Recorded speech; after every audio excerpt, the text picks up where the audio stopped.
Bonjour, alors on va essayer on va un peu innover, on va faire un cours sur Hanouka.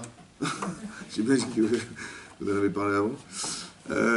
On va essayer de parler d'abord du temps. Qu'est-ce que c'est que la notion du temps sur la Torah pour essayer d'expliquer un phénomène en fait, une histoire qu'on répète tous les ans, qui est le miracle de Hanouka. Alors qu'est-ce que c'est que la notion du temps selon la Torah? Alors la notion que nous on a du temps, parce qu'on vit un temps qui est le temps de Hanouka, qui est exceptionnel, c'est un est, c'est un miracle.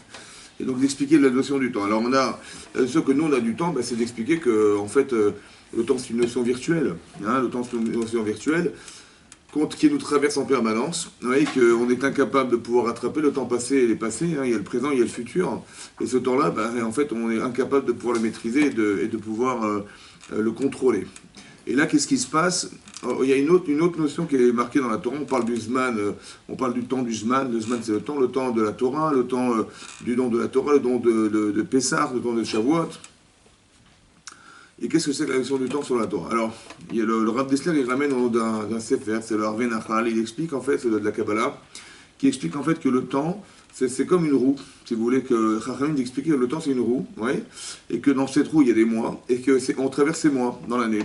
Et chaque année, dans chaque mois, il y a des événements qui ont été vécus dans l'histoire et qu'on retraverse en permanence. Ça veut dire que, par exemple, vous allez dire, Pessah, c'est le temps de la liberté. Ouais.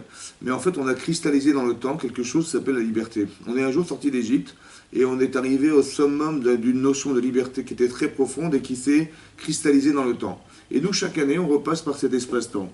Oui. Et donc, on a la capacité de pouvoir retrouver la liberté dans le sens large du terme. Ça veut dire qu'on peut, pas seulement d'avoir une liberté physique, mais de retrouver aussi une liberté mentale. C'est-à-dire qu'on n'est pas prisonnier de ce qu'on pense, pas prisonnier de tous ces des caractères qu'on peut avoir dans sa vie qui font que, malheureusement, on est freiné, on est bloqué dans des situations de vie. Et donc, et c'est ça un peu la prison et de sortir de prison, en fait, de sortir de ces limites, qui sont les limites de Pessah. Mais pour vous donner quelques exemples, vous allez comprendre que, par exemple, c'est marqué, c'est marqué dans le kiddush qu'on dit vendredi soir, oui, on dit Yom HaShishi, n'est-ce pas? Vaïchulu Hashamim Va'aret Vechon Tsebaram, ont été finalisés le ciel et la terre. Vaïshbot Elokim Hashivim V'Ato Hashanzah, Vaïvarech Elokim. Et Dieu a béni et Yom HaShevi. Dieu a béni Yom HaShevi, le jour 7. Mais non, Vaïkadesh Oto, il l'a sanctifié. Qu'est-ce que veut dire bénir le temps? Bénir les éléments présents, les éléments présents. Vous avez béni, on a béni l'homme et la femme, ils ont eu des enfants, d'accord? On a béni la nature, elle a pu se fructifier, se multiplier. Donc il y a une application physique de la bénédiction d'Hachem sur des personnes, sur des objets, sur des gens, sur la nature, et ça fait que ça se multiplie. C'est ça la beracha. La beracha, c'est la multiplicité. Voilà, ça se multiplie. Mais comment on peut bénir le temps? Quelle est l'application physique de la bénédiction d'Hachem dans l'espace du temps? De 7 jours, voilà, du 7e jour de la création du monde. Quelle application physique il peut y avoir? Sur l'être humain, je comprends, voilà, on l'a béni, il peut avoir des enfants, très bien, il va se multiplier, ok. Mais bénir le temps, pour nous le temps c'est une notion virtuelle. On ne peut pas bénir le temps, il n'y a pas d'application physique de la bracha d'Hachem. Or, il est marqué dans le texte de la Torah, Vaïvarech et Yom HaShevi, Hachem a béni le 7e jour. Qu'est-ce que veut dire bénir le temps? À part ça, hein, il faut aussi comprendre que le temps de Shabbat dure 24 heures. Mais la bénédiction d'Hachem, elle dure à l'infini. Oui, donc si Hachem a béni le temps qui dure 24 heures, comment il peut enfermer la notion de beracha, de bénédiction, qui va durer l'infini, puisqu'Hachem est infini, dans un espace-temps limité à 24 heures? C'est impossible, vous comprenez? Donc qu'est-ce que veut dire bénir? C'est quoi le temps? En fait, vous allez comprendre, et c'est ce qu'on explique en fait en mathématiques, ou bien quand vous vous dites, vous savez, vous faites des mitzvot, d'accord? Vous prenez le monde futur. Qu'est-ce que c'est que le monde futur? C'est un monde infini. C'est vrai? Mais le monde infini n'existe pas. Il est où l'infini? Tout ce que vous voyez autour de vous a une limite. C'est une notion, l'infini, c'est une notion mathématique, oui, mais comment on peut penser qu'on va adhérer un jour à l'infini? Ce qui est impossible. Alors on nous dit, ah non, en fait, ce que fait Hachem, c'est-à-dire que ce que fait Hachem en bénissant le Shabbat, c'est de comprendre que si vous avez une capacité mentale à accepter l'infini, à ce que ça soit conceptualisable, c'est parce qu'Hachem, il a béni le temps. Parce que bénir, c'est multiplier, une notion qui existe dans le temps du Shabbat et qui s'enferme dans 24 heures. Pourquoi? Parce que c'est qu'une notion, vous comprenez? Elle peut s'enfermer, la notion, dans un espace. Mais quand on traverse le Shabbat, ouais, on est capable d'avoir cette capacité à penser qu'il existe l'infini. Vous comprenez? Parce que vous avez traversé par un espace qui est le temps du Shabbat et qui fait qu'on est capable de conceptualiser une notion qui n'existe pas dans la nature, mais qui est infinie. Oui, et cette notion, elle existe parce que Dieu a béni le temps. Vous comprenez? C'est-à-dire que ça n'a pas d'application physique, c'est-à-dire c'est perceptible, et la notion de bénédiction qui est un infini existe, et donc on est capable de conceptualiser l'infini qui nous permet de comprendre que si après cette vie à 120 ans, on va partir dans un monde infini. C'est possible, ça fait partie du temps. Comme c'est marqué aussi, on dit qu'à Kippour, on dit le jour de Kippour, et Mechaper Avon. On dit le jour de Kippour expie nos fautes. Le jour lui-même. Sans que vous fassiez Teshuvah, le jour lui-même expie les fautes. Comme ça, c'est marqué dans la Gemara dans Yuma. On dit Aitsumo Shelema Kippourim Mechaper, le jour même de Kippour et Mechaper. Il expie nos fautes. Sans Teshuvah. Comme ça, le Rambam explique aussi dans les Chot Teshuvah qu'il y a quelque chose de l'ordre de la kapara. Mais non. Comment il peut y avoir une kapara, une expiation de faute sans remise en cause? Comment c'est possible? La Teshuvah, ouais, ça permet de se remettre soi-même en cause. Et la personne que j'étais ne correspond plus à ce que je suis. Donc Dieu m'a dit, je ne peux plus parler à cette personne parce qu'elle n'est plus là. La personne à qui je m'adresse, elle n'est plus là. C'est celle qui était avant, mais elle le regrette. Elle regrette d'avoir été cette femme, elle regrette d'avoir fait ces actes-là, elle regrette tout ça. Donc, si je lui dis, mais tu te rappelles, il y a 10 ans, ce que tu as fait, il me dit, attendez, excusez-moi, c'est pas moi. C'est plus moi, on va dire. Donc Hachem ne peut pas s'adresser à nous si ça n'est plus nous. Et donc, la Teshuvah permet la kapara. La kapara, l'expiation des fautes, c'est pas la religion, c'est pas quelque chose qui est. On efface des fautes avec une éponge. Hein, c'est que l'effacement de la faute, il est en soi. Vous comprenez que si vous ne vous reconnaissez plus dans ce que vous étiez, vous n'êtes plus la personne. Vous avez effacé vos fautes. C'est ça que ça veut dire effacer ses fautes. Maintenant, comment il peut y avoir une kapara sans expiation de faute, sans réflexion, sans remise en question, sans regret, sans rien? C'est pas possible. Alors en fait, il faut comprendre, c'est marqué dans un passouk, parce que ça, on l'a tiré d'un passouk dans la Torah. C'est marqué Ki bayom azé, car ce jour-là, yechaper alechem, dit Hachem, j'expirerai vos fautes. L'etaer etrem, pour vous purifier, mikol chatotechem, de toutes vos fautes, lifne Hachem, devant Hachem, titaru, purifiez-vous, ça veut dire faites teshuva. Se purifier, c'est faire teshuva. Mais ce qui est bizarre, c'est que ça a été écrit d'une manière où il aurait fallu dire autrement, a priori, il aurait fallu marquer faites teshuva devant Hachem. Et ce jour-là deviendra un jour de kapara. C'est vrai? Or, c'est marqué l'inverse. C'est marqué Ki bayom azé, car ce jour-là, j'expirerai vos fautes, sans qu'on ait pu dire qu'on avait déjà été purifié par la teshuva. Ça paraît pas cohérent. Vous comprenez? De là, on a tiré que le jour de Kippour est Mechaper Avon. Ça veut dire quoi? Ça veut dire comme ça. Bizarrement, vous avez remarqué, il n'y a pas des juifs de Purim. Hein, il n'y a pas des juifs qui font rien dans la Torah, et qui vont vous dire, tiens, Purim, c'est sympa, il y a un petit folklore, on s'amuse, on se déguise, on va tous venir à la synagogue. Non. Vous allez voir à Pessah non plus, on dit, on est sorti d'Égypte, ça ne les touche pas les gens. Par contre, Kippour les touche. Les juifs de Kippour, pourquoi? Pourquoi Dafkel Kippour? Alors vous dites, mais c'est le grand pardon. Mais c'est logique ou pas?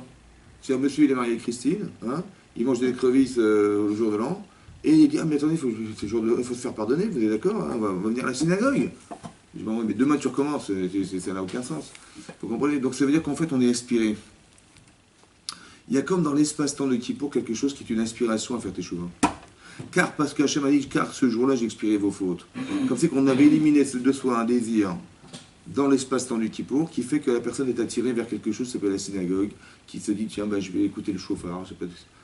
Pour lui, c'est traduit comme il faut demander pardon à Hachem, il faut se faire pardonner, mais en fait, il ne comprend pas ce qui se passe. Ce qu'il y a, c'est qu'en fait, Hachem, dans l'espace-temps de Kippour, le jour lui-même est Mechaper Avon, c'est-à-dire que dans l'espace, il y a une atmosphère qui nous pousse à désirer vouloir se retrouver quelque part.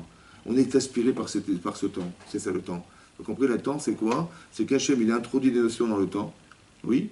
Dans le temps de Pessah, dans le temps de, je sais pas moi, le temps de Elul, le temps de Hanouka, il y a quelque chose dans l'espace-temps qui, lorsqu'on le retraverse, vous voyez, ce temps, on est dans l'aspiration du temps, c'est-à-dire de ce qui s'est passé un jour dans l'histoire ou ce qu'Hachem a introduit dans le temps. Ça veut dire que la différence entre nous, la notion que nous avons du temps, et la notion qui existe, qu'Hachem a traduit dans la Torah, c'est d'expliquer comme ça. On peut être nostalgique, vous comprenez, de ce qui s'est passé le jour du matin de Torah. Nous, on aurait très bien aimé se retrouver le jour du matin de Torah, c'est vrai, ça aurait été magnifique.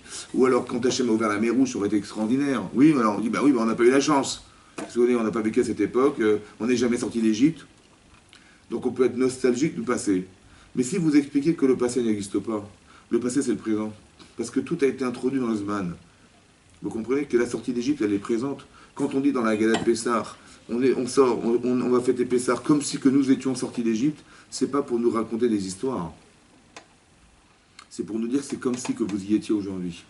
Ça veut dire que tout ce qui a été vécu, si vous êtes capable d'appréhender, d'avoir l'imagination et de vous mettre dans les conditions, alors vous pouvez retrouver la sortie d'Égypte comme ça a été vécu un jour à l'époque.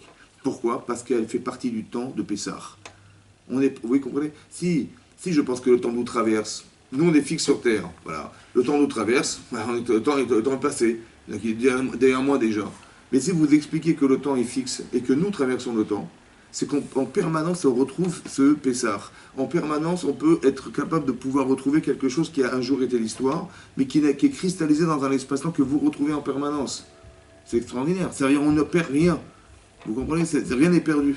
Rien n'est perdu, ça veut dire qu'on est capable de se conditionner à un vécu, une expérience qui a été l'histoire du Klal Israël un jour dans le temps, et on est capable de traverser cet espace, qui est le Zman de Pessah, le temps de Pessah, le temps de Sukkot, le temps, etc., qui fait que vous pouvez, si vous vous conditionnez, retrouver les sentiments, les sensations que vous avez eu, qu'on a eu un jour dans l'histoire, mais qui sont présentes quelque part dans le temps de la période que nous devons vivre.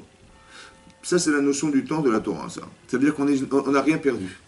Et j'ai pensé une fois, j'ai marqué, parce que, en fait, vous allez vous rendre compte que la première mitzvah qui a été dictée au Klal Israël dans la Torah, vous voyez, elle se trouve dans Parashat Bo, la première mitzvah. Et on n'était pas encore sorti d'Égypte, qu'Hachem a demandé à Moshe de dire au Bnei Israël, à Chodesh Hazel Lachem. Ce mois sera pour vous, Rosh Chodashim, le premier mois de l'année, et qui était Pessah, qui était le mois de Nissan. On n'est pas sorti d'Égypte, on n'a pas reçu la Torah, et Hachem a demandé, qu'il y a une mitzvah, qui est la première mitzvah de la Torah, que de compter le temps, en fait. C'est compter le temps. En fait, c'est marqué à Chodesh Hazel Lachem. Alors, on traduit en général, sera pour vous, ce mois sera pour vous. Lachem se traduit pour vous. Mais vous allez remarquer que dans la Torah, des fois, ça veut dire aussi à vous. Par exemple, c'est marqué Ul Kartem Lachem. Vous achèterez pour vous. On dit, on n'achètera pour soi, on achète à soi. Ouais. Et là-bas, c'est marqué Ul Kartem Lachem. La Gemara d'expliquer que vous achèterez, ça veut dire que le loulav, le hétrog, le hadas et le harava, il faut être propriétaire. Et lachem, là-bas, se traduit pas pour vous, mais à vous. Là-bas, lachem, pour dire que s'il a été volé, s'il a été emprunté le premier jour de Sukkot, on n'est pas quitte de la mitzvah, parce qu'il faut qu'on soit propriétaire de l'objet avec lequel on fait la mitzvah. Et la Gemara dit, le lachem, là-bas, le lachem se traduit par à vous.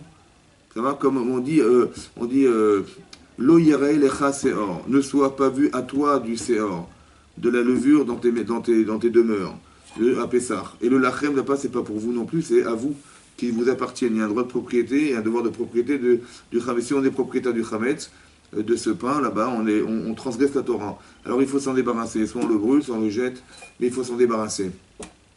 Et le lachem, là-bas, et le lecha veut dire aussi à vous, pas pour vous, mais à vous. Et donc la Torah, quand la Torah dit Achodesh Hazel Lachem, on peut le traduire par ce mois vous appartient. Comment on est propriétaire du temps? Alors propriétaire du temps parce que tout ce que vous voyez, tout ce que vous vivez vous appartient, c'est à vous. Ça n'a pas été, c'est pas quelque chose qui est de l'ordre du passé, hein? C'est quelque chose qui est de l'ordre du présent, et ça, ce temps vous appartient, il est à vous. Vous pouvez en profiter, vous mettre dans les conditions pour retrouver à l'identique ce que les Israéliens ont vécu un jour dans l'histoire. Ce mois vous appartient, il est à vous. Et donc c'est ça que la Torah voulait dire. Avant même de penser qu'on puisse recevoir les mitzvot, on a déjà expliqué que tout ce que vous allez voir vous appartient. On est dans un cycle de vie qui fait que quand on traverse les espaces-temps, on est capable d'exister dans cet espace comme on a existé un jour dans le passé. Alors ça m'a fait penser à autre chose aussi qui est important de comprendre. C'est que c'est marqué, il y a une Gemara dans Yuma qui dit là-bas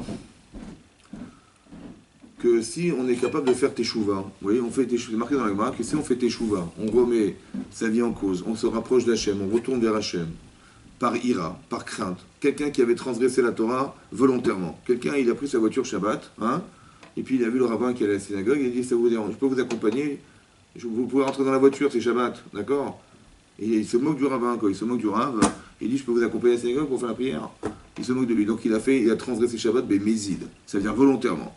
Ça va? Et après, il s'est rendu compte qu'il a fait une grande bêtise dans sa vie, et il dit, mais si j'avais su, il va faire teshuva, mais ira, avec la crainte d'Hachem, en se disant, mais si j'avais su que c'était tellement grave, j'aurais jamais transgressé une chose pareille, j'aurais pas eu l'audace et l'effronterie d'aller côtoyer le rave pour lui dire de monter dans ma voiture. Si j'avais su. Alors l'Agma a dit que c'est Averot qu'il a fait dans le passé, les fautes du passé, voilà, le Chilul Shabbat du passé, il devient Shogeg, comme si qu'il avait fait accidentellement cette Avera. Il avait fait volontairement l'Avera, hein, mais elle devient Shogeg, elle devient accidentelle. Et donc il devrait a priori apporter un sacrifice si le Beth Amikdash existait. Et si il a fait Teshuvah mais à Ava, ça veut dire qu'il a remis sa vie en cause, avec l'amour d'Hachem, par amour pour Hachem, on dit que ces avérotes du passé deviennent des mérites. Comme ça c'est marqué. Ouais, deviennent des srouillottes, des mérites. Que l'avéra, de l'avéra de Shabbat, elle devient un mérite. Les grillades à Deauville, le Shabbat sur le bord de la plage, ça devient un mérite. Il a les photos, les vidéos, il va dire un mérite. Comment ça peut devenir un mérite? Mais cette avéra, elle existe. Elle est du passé. On est d'accord? Comment on peut effacer le passé? Comment une avéra du passé peut devenir mérite? Comment une avéra de passé peut se transformer en shogeg, en accident, en non-conscience de la faute? C'est pas possible. La faute est faite, elle est passée. Est-ce qu'on peut rattraper son passé? Dites non. Très bien. Donc on ne peut pas rattraper son passé. Donc si on ne peut pas rattraper son passé, comment une avéra transformer en mérite ou transformer en accident? C'est pas possible. Hein? Comment c'est possible? Alors on a expliqué, je pensais comme ça, qu'en fait, on ne nous a pas demandé de rattraper notre passé. Ce qui est impossible. Quand on dit, ah mais quand les gens disent, vous savez, j'ai un passé lourd, voilà ce que j'ai fait grave, tout ça, Dieu me pardonnera jamais, et avec tout ce que j'ai fait comme bêtise dans ma vie, c'est impardonnable. Donc ça sert à rien de faire Teshuvah, Dieu ne me pardonnera pas. C'est vrai, on se dit ça des fois. Hein? En fait c'est faux. Pourquoi c'est faux? Pourquoi c'est faux? On ne peut pas, c'est passé. Quelqu'un qui a fait des très grandes fautes dans sa vie, il a un casier judiciaire qui est bourré de bêtises. Ouais, il peut dire, ah j'ai fait Teshuvah, mais le casier il est là. Ça va, c'est marqué, il a fait de la prison, c'est marqué quelque part, oui ou non? Oui ou non? Oui, donc, mais s'il se conduit bien, on peut le laisser partir. Dorénavant, c'est-à-dire que dorénavant, on dira de lui voilà. Qu'il est bien. Mais son passé, il est sale. Oui. Mais là, il est marqué dans la Gemara que son passé devient un mérite. Parce qu'il a reconnu ses fautes. Mais comment il est transformé en mérite? La transformation, avec quoi? Baguette magique? Parce qu'il s'est mieux connu. Dorénavant, Khazak. Et alors, mais le passé? Il y a marqué les fautes qu'il a faites dans le passé, elles deviennent des mérites. Mais le passé, on ne peut pas faire que... Dorénavant, il a le mérite, on va dire dorénavant le mérite. Il vient de plus bas, c'est pour ça qu'il a peut-être plus de mérite que quelqu'un qui... Dorénavant, Khazak ou Baruch. Non. Ben ça, c'est où le mérite? Le mérite, il est présent. Maintenant, dorénavant, je me comporterai mieux parce que j'ai l'histoire de mon passé qui va... de plus bas, peut-être. Oui, j'ai compris. Mais ce qu'il a fait au départ, c'est resté ou pas? Oui, c'est resté. Très bien. Alors comment ce passé-là, il devient un mérite? C'est du passé. C'était plus dur pour lui de faire des choses. Oui. Bien sûr que c'est plus dur. Mais c'est du passé. Non? Alors comment ça s'explique? Mesdames du 19e arrondissement de Paris, comment vous expliquez ça? Alors écoutez-moi bien. Le passé n'existe pas. Ce qui existe, c'est ce que vous avez fait. Vous avez le souvenir de votre passé. C'est vrai ou pas? Ce que vous avez fait, c'est du passé. Mais on ne parle pas de ça ici. On ne parle pas de ce que vous avez fait, de ce que nous avons fait dans le passé. On parle de ce que nous sommes au présent à cause du passé. Ça veut dire l'influence que peut avoir le passé sur le présent. Est-ce que vous pouvez l'effacer, ça? Je m'explique. Par exemple, en vérité, je m'explique. Tout ce que vous êtes à la seconde où je vous parle, hein, c'est le concentré de toute votre vie. Oui, non? Évidemment. Donc c'est quoi le passé? C'est ce qui a été construit. Puisque le passé, c'est la concentration de tout votre présent. Alors c'est quoi le passé? C'est du présent, ce sont les cicatrices, ce sont tout ce qui est... Mais c'est quoi ça? C'est quoi ça? C'est votre présent. Ah oui, vous réfléchissez avec votre présent, d'accord? Donc, qu'est-ce que c'est que le passé alors? C'est les actes qui sont passés. Mais ce que vous êtes n'est que le concentré de tout votre passé. Donc, tout votre passé, c'est votre présent.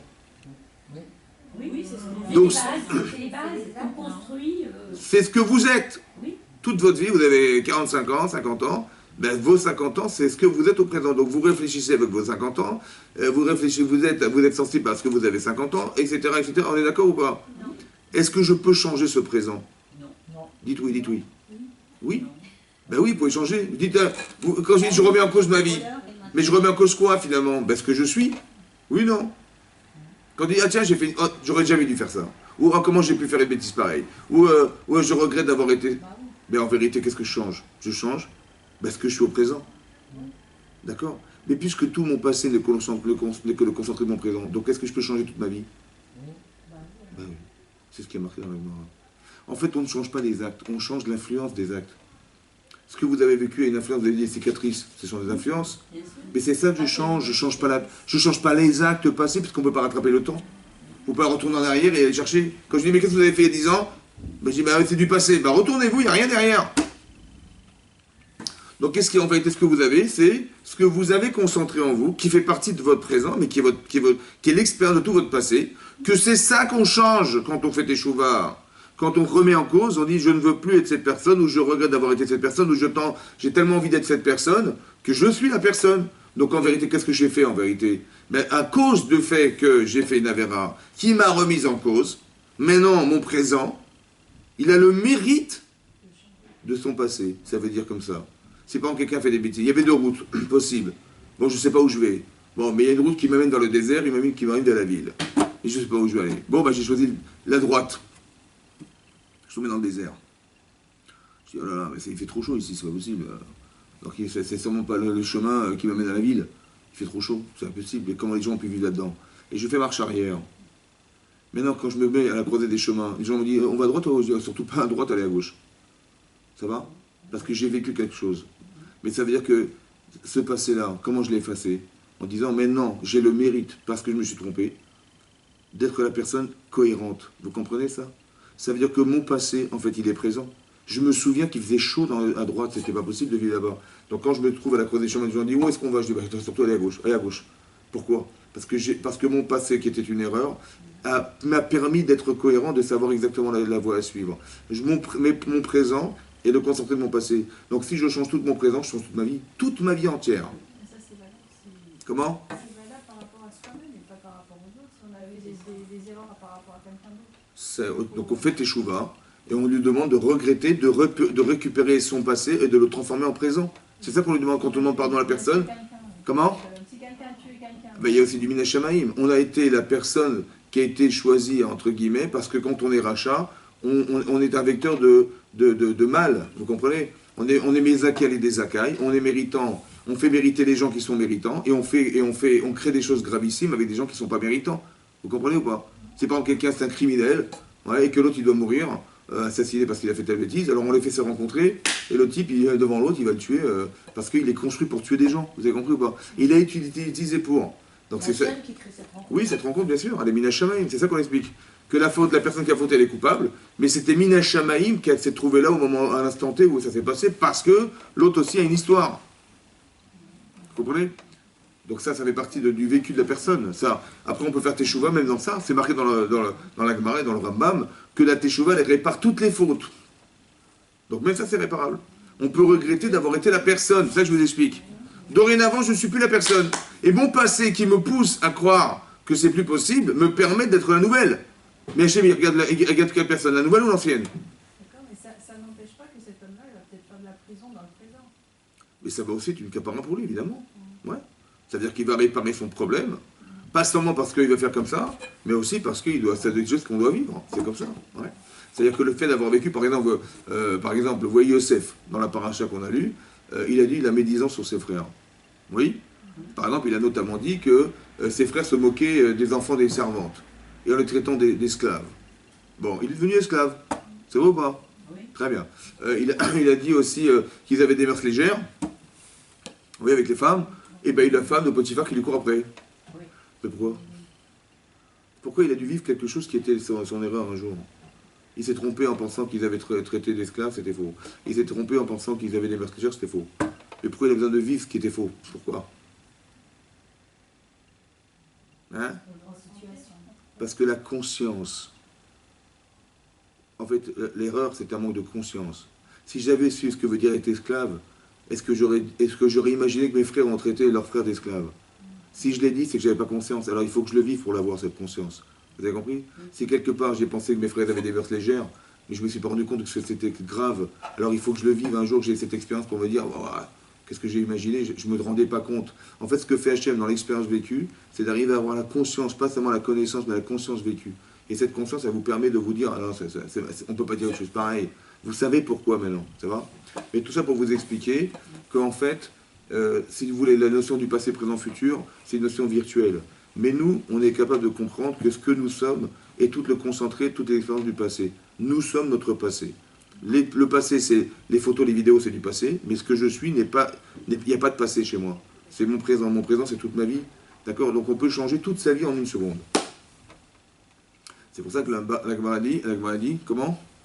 Ça peut être triste aussi. Non, changer sa vie, ça veut dire que vous pouvez être heureuse. Ça peut être dans le mauvais sens. Quoi, par exemple. Oui, aussi dans le mauvais sens, malheureusement.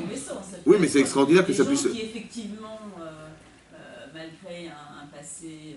lourd. Plutôt... Non, au contraire, heureux. Ouais. Heureux peuvent se détruire et évidemment. avoir un présent. Mais c'est plus heureux de penser qu'on peut changer sa vie que de penser qu'on peut la détruire. Oui, c'est beaucoup plus heureux. Ça veut dire que si vous savez, parce que le traumatisme, il est par l'inverse. Quand on est heureux, on évite de se rendre malheureux. Mais quand on est malheureux, c'est difficile d'être heureux. C'est ça. Ouais. Mais Hachem, il nous dit, vous savez quoi?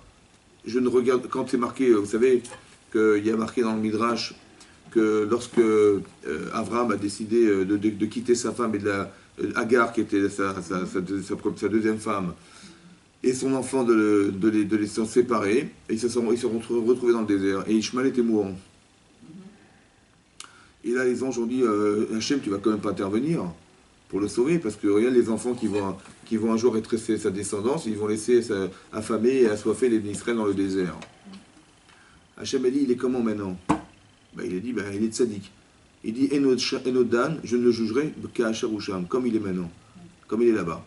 Il est tzaddik, alors je juge tzaddik. D'accord? Ça veut dire quoi? Ça veut dire qu'on ne regarde pas le futur, et on ne regarde pas le passé, on regarde le présent.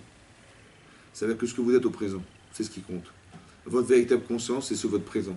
Après, je sais que j'ai un passé difficile, mais mon présent permet que... Qu'est-ce qu'on apprend, qu'est-ce qu'on gagne de là? La Gemara, il est marqué dans le Rambam, Maïmonide, il écrit dans les Teshuvah, c'est le Gemara en fait, qui dit que si quelqu'un, le jour de sa mort, il fait Teshuvah, l'omaskirimlo, on ne lui rappellera pas toutes ses fautes. Bien, c'est pertinemment qu'il a fait Teshuvah à la fin de sa vie, ce qui est très très très compliqué, de remettre en cause toute sa vie entière en une minute, ça va? Il est mourant, il va décéder, il fait Teshuvah, il regrette, comme c'est souvent le cas, les gens ils regrettent avant de mourir, ils regrettent d'avoir fait des erreurs, etc. Hachem ne mentionnera pas les erreurs, pourquoi? Parce que ce que vous êtes ne se concentre que dans ce que vous êtes au présent. Comme si je vous disais, quelqu'un qui a fait Teshuvah, on n'a pas le droit de lui rappeler ses fautes. Pourquoi? Parce que c'est plus lui. Je suis désolé, c'est pas lui. Je dis, mais c'est la même personne, la même carte d'identité, le même nom, le même prénom, c'est la même personne. C'est vrai, identitairement, c'est vrai. Mais est-ce que consciemment c'est vrai? C'est faux. Parce que quand vous lui dites, mais tu te rappelles, il dit, mais de quoi tu parles, c'est plus moi. Et Hachem ne nous regarde pas dans le passé, il nous regarde dans le présent. Ce que vous êtes compte que dans le présent. Donc c'est extraordinaire. Ça veut dire qu'on peut changer toute sa vie, quoi. C'est fantastique. Ça veut dire que si même on a vu, et au contraire, si on a le traumatisme du passé, ça nous permet de nous dire que dorénavant, on n'est plus la personne. Je regrette d'être cette personne, j'aurais jamais voulu être cette personne, je prends ça au mois de pur commencer, etc. Ça nous permet d'être une autre personne. Et cette autre personne, c'est la personne présente, c'est celle qu'on regarde. Donc la personne, quand elle décède, dans ce cadre-là, elle part avec toute la conscience qu'elle a d'avoir été fausse. Et c'est ça qui compte. Je sais que dorénavant, c'est pas ça que je serais. Et si on me proposait, je dirais non, je veux pas. Donc c'est la vraie personne, c'est elle la vraie personne. Donc ça permet, c'est extraordinaire, ça veut dire ça permet de changer toute sa vie. Et de dire maintenant, ah mais j'ai un lourd passé, et qu'est-ce qu'il va me dire Hachem sur mon passé? On s'en fiche de ton passé. Ce qui compte, c'est ce que tu es, ça va? Puisque tout le présent n'est que l'on concentre toute ta vie. Donc on te voit. Hachem, quand il voit, à la seconde où il me voit, il voit toute ma vie. Pourquoi? Pas parce qu'il a une capacité à voir derrière. Non, parce que tout est inscrit devant. Il faut aller chercher, tout est là.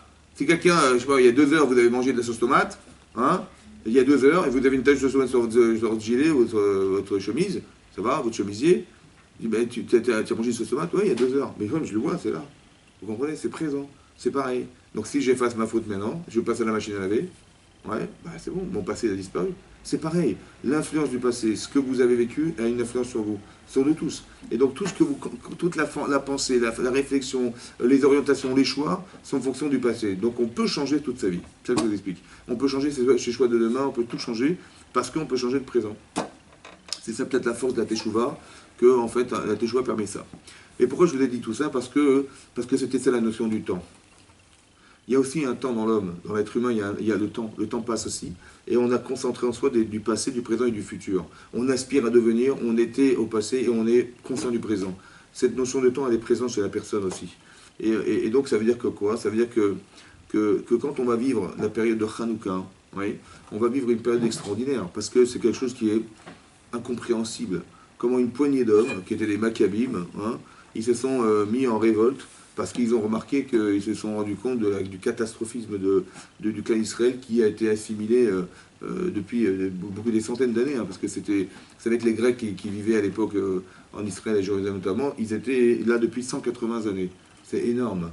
La culture grecque, la philosophie grecque, le culturisme, tous ces trucs-là qui ont été issus des Grecs, en fait, de la pensée grecque. Et les Bnei Israël, ils étaient devenus des gens qui s'étaient assimilés, ils avaient même changé leur prénom, ils avaient des noms, des prénoms grecs, voilà.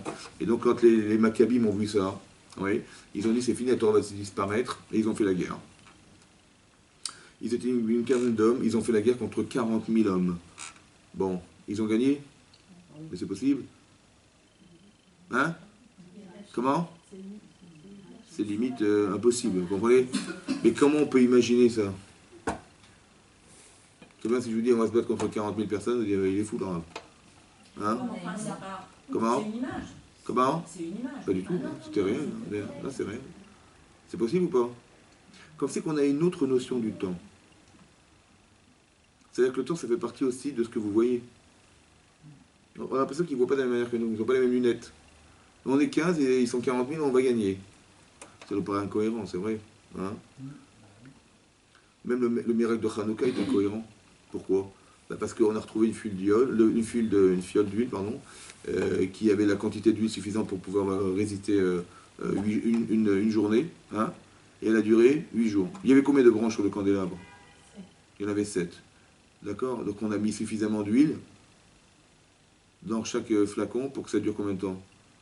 Quand vous prenez 24 heures, divisé par 7, ça fait 3h20, quoi. Ça devait durer 3h20. Ça a duré 8 jours. 1. Comment ça a duré 8 jours? C'est quoi le miracle? Est-ce que le miracle est dans l'huile? Parce que quand vous brûlez de l'huile, le combustible, il s'évapore. Hein? Non? Et là, il ne s'est pas évaporé. Donc c'est que l'huile était miraculeuse.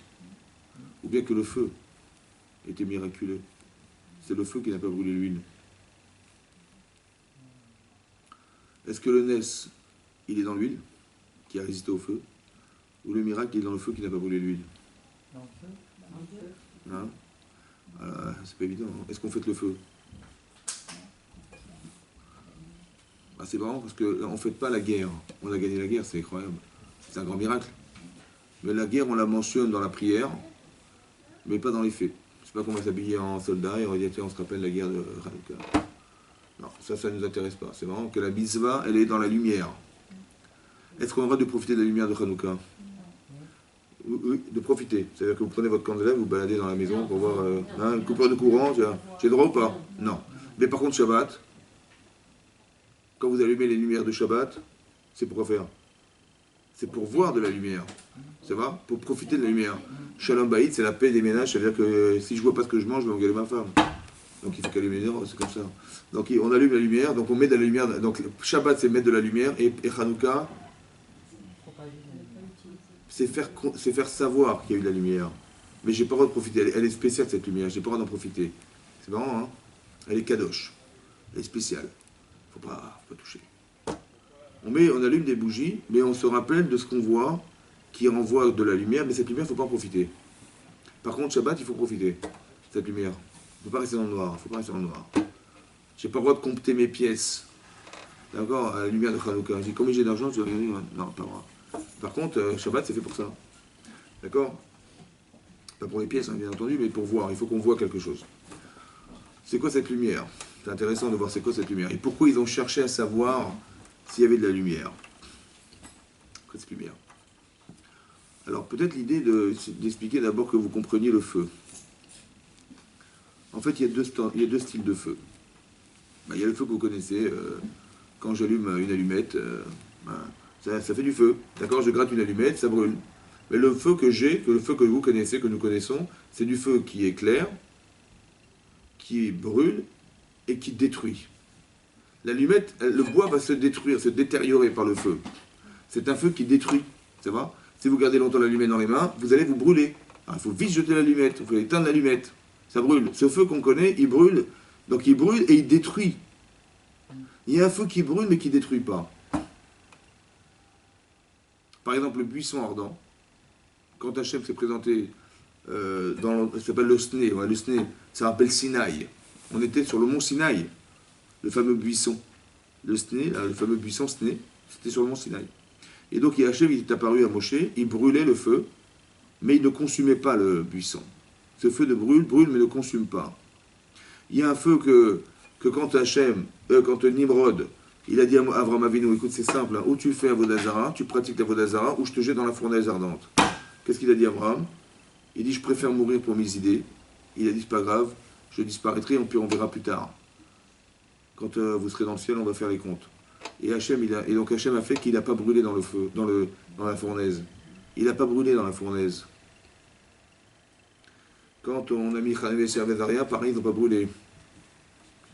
Quand on a allumé des kétorettes, des encens, hein, on a inauguré le Misbéa par Hachem, c'est les parachutes qu'on lit à Hanouka. Hein, qu'est-ce qui s'est passé? Ils ont apporté, chaque chef de tribu a apporté des encens qu'on a brûlés sur l'autel. Mais c'était quoi l'autel du Mishkan, du sanctuaire? C'était un meuble en bois, on ne sait pas, creusé, recouvert d'une feuille d'or. Et quand on allume des kétorettes sur une feuille d'or, sur du bois, qu'est-ce qui va se passer? Ça va fondre et ça va brûler, donc il va falloir changer le misbéar tous les jours. Donc Moshe a dit, mais si on fait ça, on va changer le misbéar tous les jours, l'autel tous les jours. Et c'est le feu que tu as vu sur le buisson ardent. Ça brûle, mais ça ne consume pas. Donc il y a un feu qui brûle et qui ne consume pas. Ça, c'est le feu de quoi, ça? C'est le feu d'Hachem. C'est ça qu'ils ont essayé de retrouver, le feu d'Hachem. Il ne fallait pas que ça brûle. Il fallait qu'on ait un témoignage qu'on n'a pas seulement survécu à la guerre, mais il fallait qu'on ait un témoignage qu'Hachem était présent. La Shekhinah. Oui, la Shekhinah, la présence divine. Il fallait que ça brûle, mais ça ne consume pas l'huile. Et si je vois que c'est ça, c'est Hachem. Donc Hachem nous a témoigné qu'il était présent avec nous. On n'a pas seulement gagné la guerre à Hanouka. Maintenant, ce qui est important, c'est de comprendre la chose suivante. Ça paraît incohérent de croire qu'on va se battre contre 40 000 hommes, c'est impossible. C'est vrai. Je pense que le Nes de Hanouka, il y a aussi un autre miracle, qui pour nous est un miracle, mais pour eux n'était pas un miracle. C'est que on ne pouvait pas oublier la Torah. On ne pouvait pas, parce que si la Torah disparaissait, le monde disparaissait. Bereshit bara Elokim et Hashem et haaretz. Au commencement, Dieu crée le ciel et la terre. Donc Bereshit, Reshit en hébreu, ça veut dire le commencement. Mais pour dire le commencement, on dit Barishona. Il y a d'autres mots pour dire le commencement. Pourquoi c'est marqué Bereshit? Oui, alors il y a ce terme-là dans le Midrash, et on le retrouve dans plusieurs endroits, en fait dans la Torah, mais Rashi rapporte là-bas au nom du Midrash Rabbah, que Reshit, on dit Reshit Tevoato, les prémices de ta récolte, de sa récolte. Et ça, on parle du peuple juif. La récolte, c'est le peuple juif. Reshit Darko, les prémices de son chemin, c'est la Torah. Bereshit, c'est pour la Torah. Et pour le clan Israël que le monde a été créé, le ciel et la terre. Tout ce que vous voyez autour de vous, là, n'a de sens que parce que on devait recevoir la Torah un jour et l'accepter. Et on devait pratiquer les mitzvot. C'est que dans cet intérêt que le monde a été créé. Et tout ce qui gravite autour ne fait que permettre que cette chose puisse se faire. Ça va? Si vous avez des aéroports autour de vous, il y a des millions de vols par mois, ça va? Il y a des gens qui partent en Israël, qui font des mitzvot, qui prennent l'avion. En fait, tout l'aéroport n'a été créé que pour ça. Après, tout ce qui est autour, ce qui gravite autour, c'est accessoire, c'est juste pour entretenir, vous comprenez? Mais Bereshit, c'est que pour ça. Vous avez compris? Tous les moyens, c'est marqué dans la Gemara, dans Vodazara, hein, qu'à la fin des temps, les peuples du monde diront, Hachem va dire, il va dire au monde, il dit, celui qui a œuvré pour la Torah, qui vienne et qui récupère son salaire. Et tous les goïms, les chefs des nations, les nations, ils vont venir et dire, mais nous, on a fait des choses pour la Torah. Qu'est-ce que vous avez fait? On a fait des ponts, on a fait des galagmars, on a fait des ponts, on a fait des marchés. C'est vrai qu'à l'époque, il n'y a pas de marché. Vous imaginez, on est à Paris, il n'y a pas de marché, il faut aller à la campagne pour aller acheter des pommes et des patates. Alors, heureusement qu'ils ont fait des marchés. On est en bas de chez moi, il y a un marché, c'est bien. Hein, ils ont fait des ponts. Avant, il fallait traverser la nage. Pour traverser la rive, il y a des ponts. On reste au sec. C'est bien. C'est mitzvot. Mais là, Hachem va dire, mais type Shim Sheba Olam. Les imbéciles de ce monde, tout ce que vous avez fait, vous l'avez fait pour vous. D'accord? Vous avez mis des péages, vous avez mis des taxes, vous avez fait tout ça, c'était dans votre intérêt personnel. Ouais, les sorech hatzmechem hasitem, c'est pour vous l'avez fait, pas pour la Torah. Bon, il a dit vous êtes des imbéciles. Là-bas, le Briskao, il pose la question, il dit mais pourquoi il a dit vous êtes des imbéciles? Vous êtes des menteurs. Pourquoi il dit des imbéciles? Il fallait dire vous êtes des menteurs. Tout ce que vous avez fait, on l'a fait pour vous. Vous êtes des menteurs. Ouais, vous avez dit, qu'est-ce que vous avez fait pour la Torah? Il dit ben non, on a fait des marchés, on a fait des ponts, on a fait pour la Torah. Je dis mais c'est des menteurs. Vous l'avez fait pour vous. Pourquoi il a dit vous êtes des imbéciles? Parce qu'en vérité, ce n'était pas un mensonge. quand on va leur expliquer qu'à la fin des temps, on leur dira tout ce qui existe a été créé pour la Torah, ils diront, ah bon, c'est vrai, nous on a fait des choses pour la Torah. On a fait des ponts, on a fait des universités, on a fait des aéroports pour la Torah. Je dis, mais non, il fallait faire dans l'intention de la Torah. Vous êtes des imbéciles, pas des menteurs, des imbéciles. Ça veut dire que tout ce que vous voyez n'a été créé que dans l'intérêt que les mitzvot se fassent. Et que le Klaïs puisse s'épanouir dans la Torah et les mitzvot. C'est incroyable. C'est ça, Bereshit, vous comprenez? Ça veut dire qu'il fallait que la Torah puisse exister et continuer à exister. Alors elle ne pouvait pas disparaître. Alors ils ont donné leur vie pour ça. Maintenant, quand vous faites quelque chose au détriment de votre vie pour, Hachem, il vous suit. C'est ça la Shekhinah. Ça va? La Shekhinah, la présence divine, c'est que quelque part, comme Avraham Avinu, tête brûlée qu'il est, il y a son neveu qui a été pris en captivité à Sédom, et puis qui a été attaqué par les rois qui ont attaqué Sédom. Il a pris en captivité, il y a une mitzvah, je vais le sauver. Ils partent à 2, ils font la guerre contre les 4, combattu les 5, ils gagnent. Comment c'est possible? Ils prennent du sable, des flèches, et comment c'est possible? Pour nous, c'est miraculeux. Ils ont pris du sable, c'est des flèches et des lances. C'est miraculeux. Pour nous, pour lui, mais non. Parce que Hachem, il ne peut pas m'empêcher de sauver mon neveu. Vous comprenez? Mais ça veut dire quoi? Ça veut dire que la réalité n'est que la conception que vous lui donnez. Vous voyez 40 000? Il n'est pas 40 000. Même s'il y a 50 000, 100 000, on va gagner. Mais la conviction que vous avez de la réalité est devenue la réalité. Parce que si vous êtes sûr de ce que vous dites à 100%, c'est ce que vous allez vivre qui est votre réalité profonde. Donc c'est-à-dire qu'il n'y a pas de limite. Parce que derrière ce que vous pensez, c'est Hachem, il n'y a pas de limite. C'est pour ça que le Nes de Chalouk est exceptionnel. Mais pas dans la guerre, parce que d'avoir éliminé les autres, c'est pas ça le problème. C'est parce que si on s'est assimilé, c'est parce qu'on va éliminer les Grecs que tout est solutionné, tout est résolu. Il faut qu'on arrive à changer. Maintenant, il fallait passer par ça. Donc la Teshuvah qui a été organisée par les Maccabim et les Hashmonim, les Kohanim, a fait que ça a tellement été puissant dans l'intention profonde que ça a influencé sur les personnes. Et les gens ont ressenti ça. Vous comprenez? Le miracle de Hanouka, hein, il n'est pas simplement de rappeler que Dieu il est grand, et que, etc. Non, c'est d'expliquer que si on a cette conviction qu'Hachem existe, alors on peut être partenaire de quelqu'un qui est sans limite. Alors que si on en doute, on est partenaire de rien, et donc on est partenaire de rien du tout, donc on est confronté à soi. Mais alors qu'est-ce qu'on est? On est nous par rapport à ce qui existe. Si on est 15 contre 40 000, on n'a aucune chance, vous comprenez? Mais si on a la noble pensée que ce que je défends, c'est la Torah, je donne ma vie pour quelque chose de noble, qui est la Torah, alors Hachem, il peut attendre que ça, il va nous aider. Vous comprenez ce que je veux dire? C'est ça, Hanouka.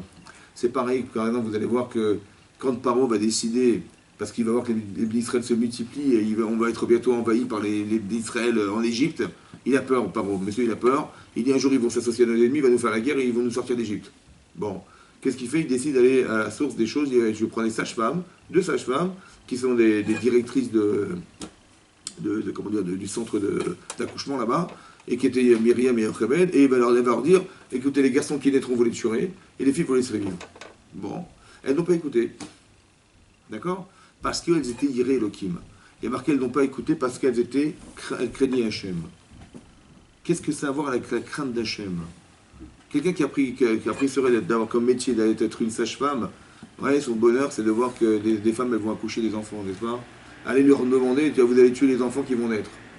Bah, le premier réflexe, c'est de refuser. C'est vrai? Elles vont se dire, mais non, c'est hors de question, je suis mère de famille, jamais je tuerai un enfant de mes propres mains, c'est pas possible. Bon. Donc par humanisme, on va dire, par humanité, on va faire que ces femmes, elles vont refuser. Pourquoi la Torah parle de crainte d'Hachem? Qu'est-ce que ça va avec la crainte d'Hachem? Il fallait dire par humanisme, elles ne vont pas le faire, ça va. Voilà. Oui? Pourquoi c'est marqué la crainte d'Hachem? C'est quoi la différence de pensée?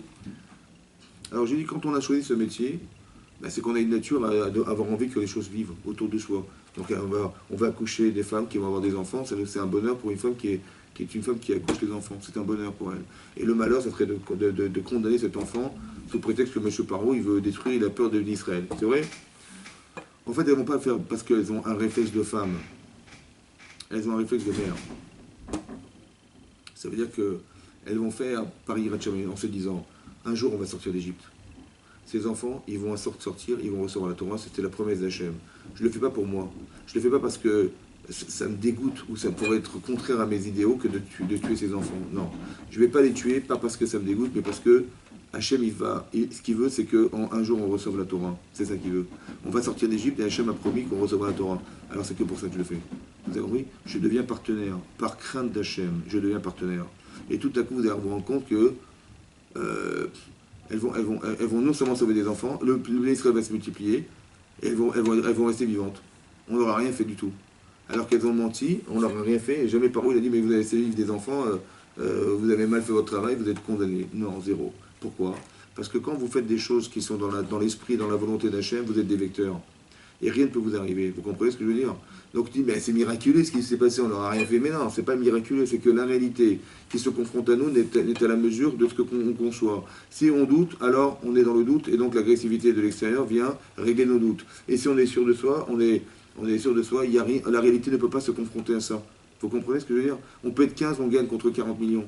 40 000. On est... Mais c'est possible que parce qu'on n'y croit pas, la réalité est tellement forte qu'on est incapable de penser que c'est possible. Mais les Hashmonim, on nous a appris ici, le miracle de Hanouka, c'est d'apprendre que la conception que vous avez devient la réalité.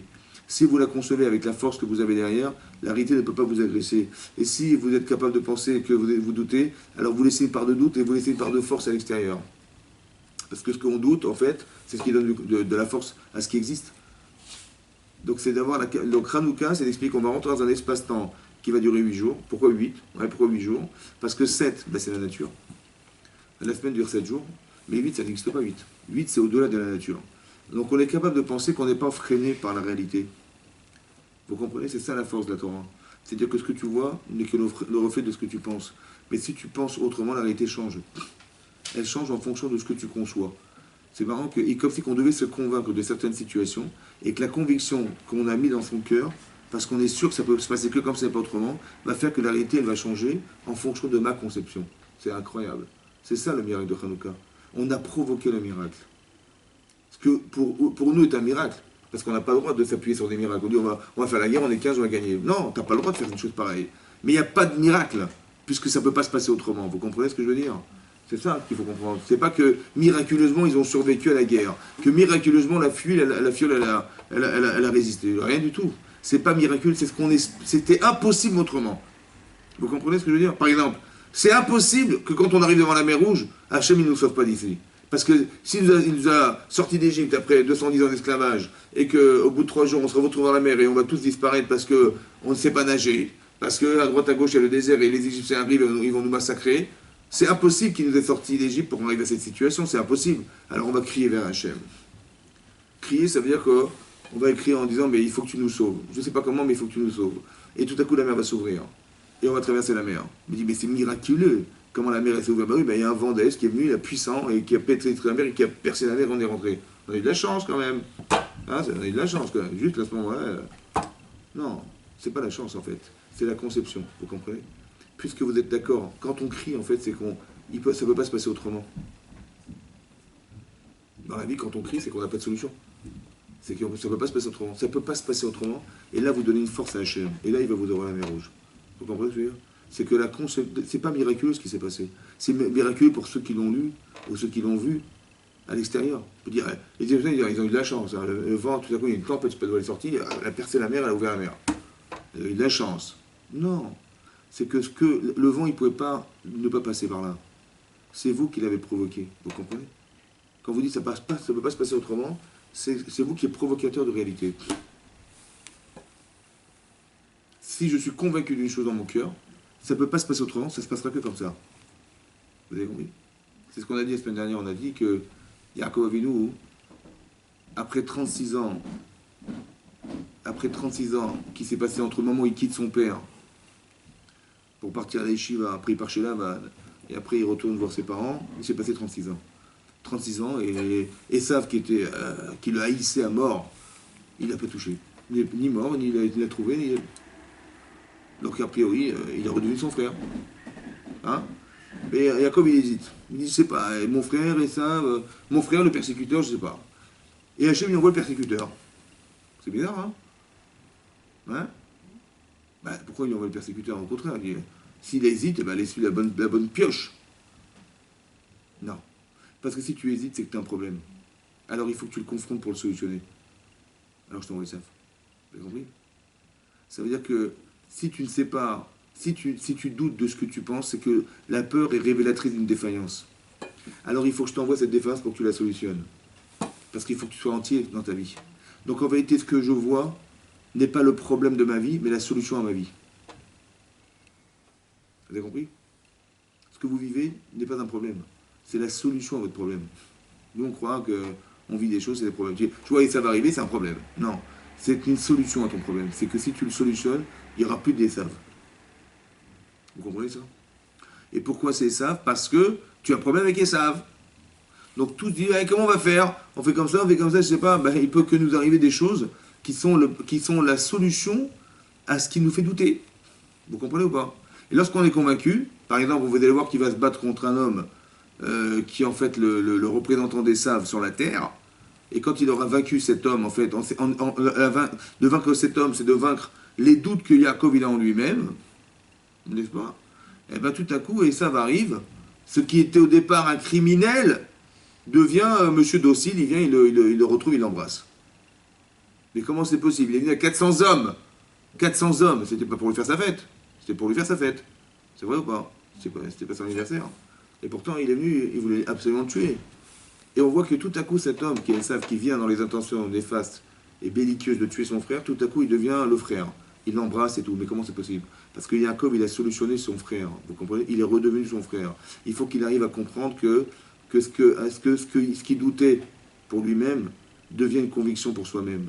J'ai pensé que la bracha ne me revenait pas, peut-être que j'ai eu tort de faire ça, etc. Et donc, il va se dire à lui-même en se disant, il faut absolument que je reconnaisse que la bracha de mon père, elle me revient.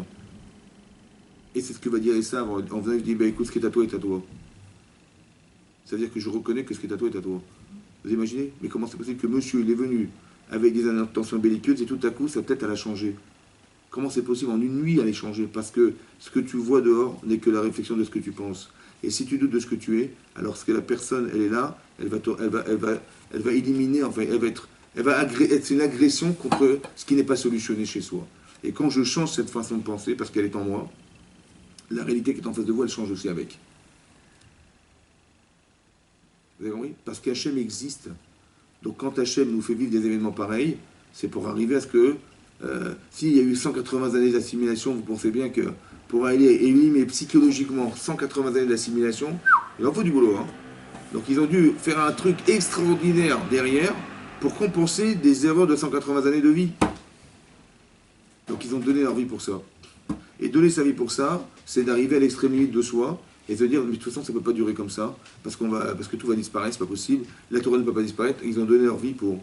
Et en donnant sa vie pour Hachem, ils donnent derrière quelque chose qui est la volonté de l'être humain. Et pourquoi c'était l'expression du feu? Pourquoi c'était important qu'on voit le feu de la Hanouka? Parce que je pense que dans chaque être humain, il y a du Hesh. Vous avez vu que quand Adam Arishon, il s'appelait Adam. Et quand sa femme a été créée de lui, il a dit, elle s'appelle Isha. Parce que Mi-Ish Nukachazot, que de l'homme elle a été prise. C'est qui l'homme? Ish. Pourquoi il n'a pas dit, mais lui il s'appelle Adam, il ne s'appelle pas Ish? Pourquoi il a dit parce qu'elle a été prise de l'homme? Mais non, de Ish. Mais non, elle a été prise de Adam. Il ne fallait pas qu'elle s'appelle Isha. Mais dans Isha, il y a Esh. Isha. Il y a Esh.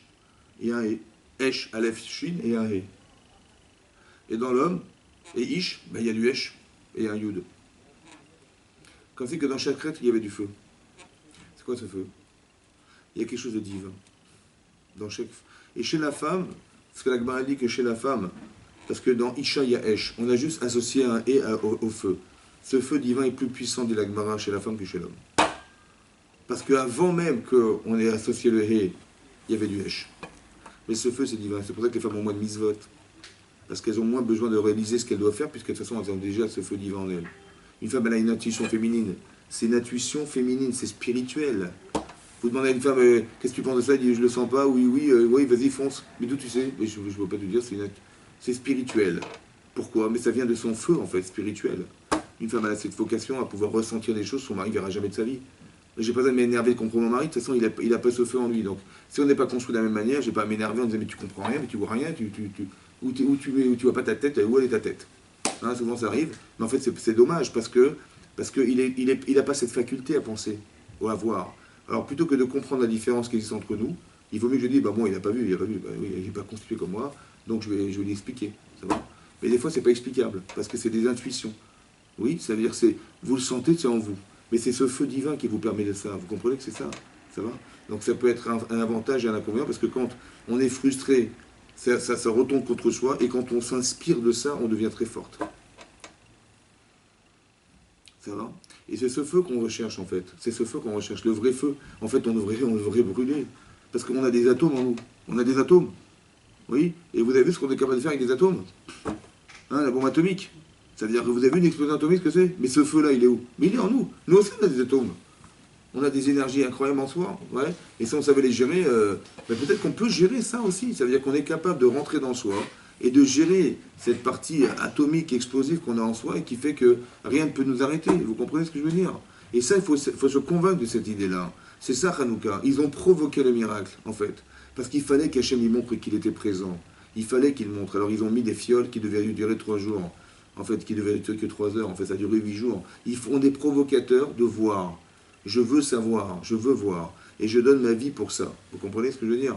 Et de voir que c'est ça, qu'on a constaté qu'on n'est pas seulement, on n'a pas survécu à la guerre simplement, on n'a pas seulement sauvé le corps du clan d'Israël, on a sauvé l'âme du clan d'Israël. C'est ça la lumière de Hanouka, de voir. Et cet espace-temps, c'est l'espace qu'on vit aujourd'hui. On est rentré dans une phase qui s'appelle Hanouka. Ça veut dire qu'on est dans un espace-temps aujourd'hui de 8 jours, qui fait que si on arrive à se convaincre que la réalité n'a de sens que ce que je vois n'est que ce que je pense, en fait, ouais. Alors si je le solutionne à l'intérieur, ça se solutionne à l'extérieur. Vous voyez ce qu'on dit? Tout ce qui rentre dans le cœur ressort, tout ce qui est ressenti dans le cœur des autres, est sorti de quelque part. Si quelqu'un vous parle, vous dit je dis des bêtises, ouais, ça ne rentre pas dans le cœur, ou quelqu'un est convaincant, c'est parce qu'il est convaincu qu'il est convaincant. Ce qui sort du cœur rentre dans le cœur des gens. Et pourquoi c'est comme ça? Parce que cette partie divine en fait que vous avez, qui est l'âme en fait, c'est comme un feu. Ouais, on dit Hachem Esh Lochalaou, c'est un feu incandescent. Oui. Mais le feu, il faut savoir une chose, que ce feu, ça brûle. Ou le feu, ça consume. Et le feu, ça ne consume pas. Ça veut dire que quand il nous arrive quelque chose, n'est-ce pas? Si la personne, elle vit quelque chose qui lui fait mal, qui est une forme de traumatisme qui la détruit, c'est pas Hachem. Vous comprenez ça? Parce qu'Hachem, il brûle, ça fait mal, mais ça ne consume pas. C'est parce qu'il m'est arrivé ça, il est tombé en grande déchéance morale, la personne est complètement abattue, c'est lié, etc. Ça veut dire que la lecture qu'il a eue de l'événement était la fausse lecture. Pourquoi? Parce que ce que fait Hachem peut faire mal, mais ne détruit pas. Vous comprenez? Ça brûle, mais ça ne consume pas l'huile. Jamais l'huile, elle a diminué. Parce que c'est ça le message d'Hachem, c'est ça la Hanouka. Vous comprenez? On ne peut pas être détruit par des événements parce que tout ce que vous vivez était pensé. Donc c'est qui pense? C'est Hachem. Donc ce message que je vois, c'est Hachem qui m'envoie, n'est-ce pas? Donc, mais si ce message chez lui, comment il peut me détruire? C'est pas possible. C'est que la lecture que j'ai de l'événement est fausse. Oui? Et donc j'ai cru que c'était un mal pour moi. C'était faux, c'était l'inverse. C'est l'inverse, c'est que c'est un révélateur de conscience. Et ce révélateur de conscience, il est pour mon bien et pas pour mon mal. Donc je dois le comprendre dans le sens de ce que ça m'apporte de bien et pas dans ce que ça m'apporte de mal. Je vis quelque chose, j'en tire des expériences et je tire des enseignements qui me permettent de tirer les leçons de ma vie et de pouvoir me parfaire et me bonifier dans ma vie. Donc ça m'a permis de me bonifier, ça m'a fait mal, ça peut m'avoir fait mal, mais ça m'a permis d'être une autre femme. C'est vrai ou pas? Donc c'est ça la Tova. C'est pas ce que je vis qui est pas forcément agréable, c'est ce que je deviens qui est une Tov. Mais ce que je deviens, c'est important, parce que je peux tomber dans le traumatisme de ce que je vis. Par exemple, Yosef, je sais pas moi, il voit... Yosef, il a fait un rêve un jour et ils ont décidé de le vendre. Bon, ils ont décidé de le vendre esclave. Imaginez-vous, vous êtes vendu par vos propres frères, esclaves, pour rien, parce que vous avez fait des rêves. Vous avez quitté votre famille, vous avez 17 ans. Comment ça se dit ça? Psychologiquement, c'est insupportable. D'accord? Vendu, esclave, alors que vous avez rêvé, que tout le monde se prosterné là, vous avez une grandeur d'âme exceptionnelle, et messieurs, qu'ils ont fait, ils ont dû un esclave, au plus bas. Ça va? Bon, quand on voit ça, on dit, bon, on est foutu, quoi, c'est fini, ma vie, tous mes rêves ont disparu, on m'a cassé mes rêves. Et hop, on tombe dans une déchéance morale. Cette lecture, elle est vraie ou elle est fausse? Hein? Elle est vraie ou fausse? Elle est vraie ou elle est fausse? Elle est fausse. C'est ça qui vous lâche, qu'il tombe dans le trou, Yosef? Objectivement, elle est vraie. Cette lecture, elle est fausse. C'est ça que je vous explique. Bien sûr qu'objectivement, c'est vrai. Oui, au deuxième degré, elle est fausse. Mais c'est ça qu'il faut comprendre. Alors c'est ça que j'explique. C'est quoi le vrai, c'est quoi le faux? C'est ça le problème. Est-ce que la vérité, c'est ce que je vois? Ou la vérité, c'est ce que je dois savoir? Il a vécu aussi. Il a Comment? Les vérités sont des choses objectives quand même, des J'ai compris. conditions de vie. Par exemple, j'ai compris. Par exemple, vous allez chez le médecin. D'accord, vous êtes un enfant de 5 ans, vous allez chez le médecin. Papa, il vous prend par la main, il vous amène chez le médecin. Et vous arrivez chez le médecin, il sort une seringue comme ça, il fait... Oui, mais ça, c'est pas pareil. Écoutez-moi bien, moi que je m'énerve. C'est ça. C'est pas pareil. Il fait, mais lève la manche. Il me voulait la père, bah, mon père c'est un fou et le médecin c'est un bourreau. Ça va ou pas? Mais c'est la vérité, je suis désolé, c'est la vérité. C'est exactement la même chose. Il faut arrêter, parce que la personne, c'est que on regarde avec un regard faux. Alors ben, l'autre c'est un bourreau, mon père il est fou. Je dis, mais c'était un vaccin, c'était pour éviter que tu aies la polio, mon chéri. C'est ça la vérité. C'est pas ce que tu vois qui est la vérité. Parce que tu as cru que ton père était un fou, quoi. Et le médecin, papa, il s'est fâché contre toi, il t'a mis chez le médecin. Mais c'est pas un médecin, c'est un bourreau, quoi. C'est un bourreau d'enfants. Il met des piqûres dans les bras des enfants. Je dis, oui, c'est vrai, il a pris la piqûre, c'est vrai, c'est la vérité, il a pris la piqûre. Donc pour résumer, toutes les difficultés qu'on a dans notre vie, c'est pour notre bien. Je vous explique pourquoi. C'est quoi le bien? C'est quoi le bien? Le bien, c'est pas ce que vous vivez. C'est ce que vous devenez. Écoutez-moi bien. C'est quoi l'idée? C'est d'expliquer. Par exemple, Youssef est arrogant. Il est arrogant. C'est vrai, il dit, je veux raconter mes rêves. Voilà, vous allez tous vous prosterner à moi. C'est de l'arrogance. Il est quelque chose d'énorme. Mais il est dépassé par son identité brillante, quoi. Il est courageux, il est fort, il est franc, il est tout ce que vous voulez. Mais c'est le dessert, en fait. Vous comprenez? Qu'est-ce que fait Hachem? Il dit, mais manifestement, si ton comportement va fracturer la famille, alors il faut que tu partes d'ici. Et si ton comportement t'amène à croire que tu parles de toi, je suis quelque chose, c'est pas ça qu'on t'a pas demandé de parler de toi, on t'a demandé de t'utiliser pour quelque chose. Alors tu vas devenir un esclave. Pourquoi? Parce qu'un esclave, il va faire de lui quelqu'un sans se vanter d'être un esclave. Est-ce que vous comprenez ça? Ça veut dire qu'Hachem, ce qu'il a fait en le sortant de la famille et en le rendant esclave, c'est de solutionner sa vie. Parce que si ça dure comme ça, ils vont carrément, même à la maison, ils vont le tuer. Vous avez compris quoi? Ce qui est impossible. Donc tu vas fracturer la famille, ça ne sert à rien. Tu n'es pas capable de maîtriser ce que tu es. Alors on va te rendre esclave. C'est quoi un esclave? Tu vas servir la société sans pouvoir te vanter d'être une... Mais donc Hachem, il l'a canalisé, vous comprenez? C'est pas forcément heureux de vivre un truc pareil, mais c'est canalisant et c'est pour son bien. C'est quoi son bien? C'est de concentrer dans ce qu'il est fondamentalement. Vous comprenez? Arrêtez de croire ce que vous vivez. Comprenez ce que vous devenez. C'est ça que je veux vous dire. C'est un brûle, mais ça ne consume pas. Si ça vous consume, c'est que c'est une fausse lecture. C'est comme l'enfant, il dit, papa, il m'a mis chez un bourreau. Mais là, si on est consumé par ce qu'on vit, c'est qu'on n'a rien compris. On a manqué d'avoir la bonne lecture. C'est ça que je vous explique. Quand Sarah, elle est stérile pendant 70 ans, 75 ans de sa vie, bah, la pauvre, Miskina, la pauvre, à 75 ans pour avoir des enfants, c'est une horreur. Bon, ben, il y a deux façons de penser. Hein. Soit tu dis, bah, je suis foutu, bah, j'ai prié 3 fois, j'ai essayé, ça n'a pas marché, puis bon, moi, je ne veux pas insister, hein. Si tu ne veux pas, il ne veut pas, on veut pas. Elle a insisté 75 ans de sa vie quand même. Mais qu'est-ce que lui a permis? Ça lui a permis de quoi? De devenir Sarah. Donc d'un côté, cette stérilité, elle est effroyable, mais ce qu'elle est devenue, c'est extraordinaire. Elle est devenue une femme que personne au monde ne peut atteindre. Regardez ce que vous devenez, vous comprenez ce que je veux dire? Donc il n'y a plus de traumatisme. Parce que ce que je deviens, ben, je sais que si j'insiste, c'est ça. Et Dieu, on ne peut pas se passer d'avoir des enfants, c'est impossible. Donc Hachem, il m'a demandé de ne pas trop insister ou d'insister. Mais c'est vital pour une femme d'avoir des enfants, c'est vital.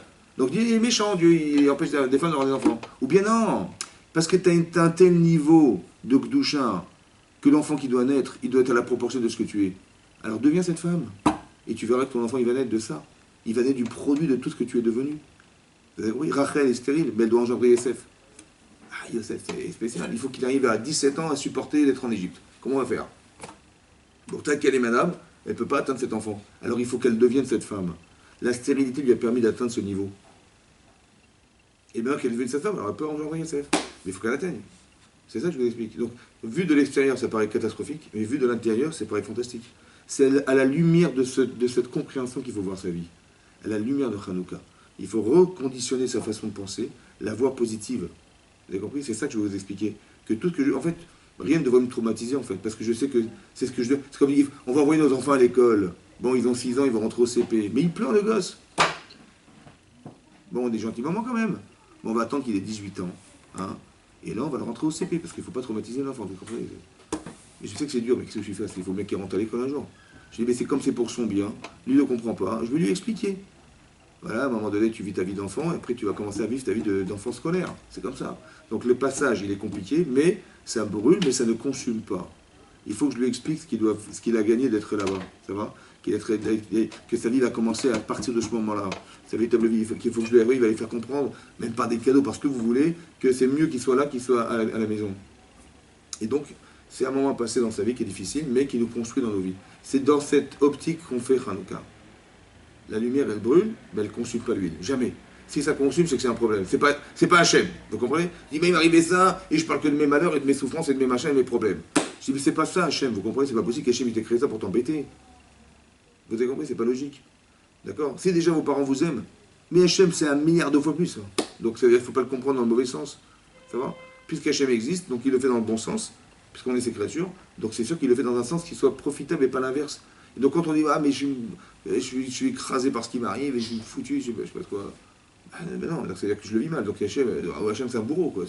Mais non, c'est pas possible. Donc il faut bien comprendre, essayez de comprendre ce que vous devenez par ce que vous vivez.